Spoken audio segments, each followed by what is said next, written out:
I'm going to show you the levels that I'm watching that's going to make your trading so much easier. So here on SPY, the levels that I'm keeping an eye out for are 685 and 680. Both of these levels are really important bull supply areas where bulls should be stepping in. And so if you can get to these sentiment levels, it makes trading much easier. So put an alert around these things. This is what I'm watching. I wouldn't be shocked at all to see a little bit of a retest back down, fill the gap of today, and continue to bounce up. So last Friday, put in a nice trapping candle, gapped up, we ran up, hit a big resistance level, and kind of pulled back a little bit. It didn't close as strong as I'd want. Bulls are still closing fine, but if we would have gotten a strong close today, it would have opened the door for 692 very quickly.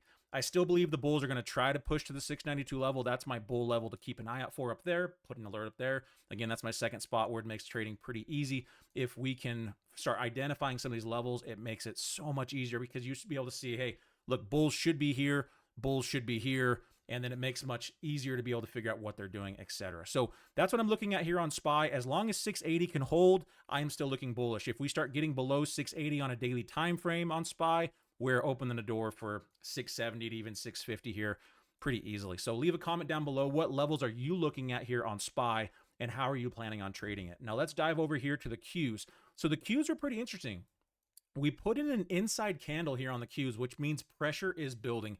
And my eyes are catching this little pennant pattern kind of coming through here. So if here's the top side, here's the bottom side right through there. Hey, it's not a bad drawing.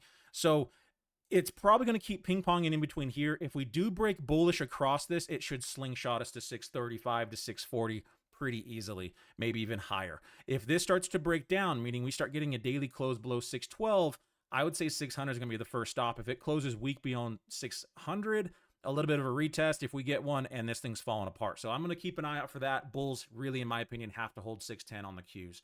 So these are the key spots that I'm watching, that I'm seeing today. Hopefully you can ride this momentum, be able to see and plan on it. A move up above today's high on the Qs should be pretty bullish. A close down below the low of today on the Qs should be pretty bearish and should make your trading a lot easier to follow. So appreciate you guys for watching. I will see you tomorrow.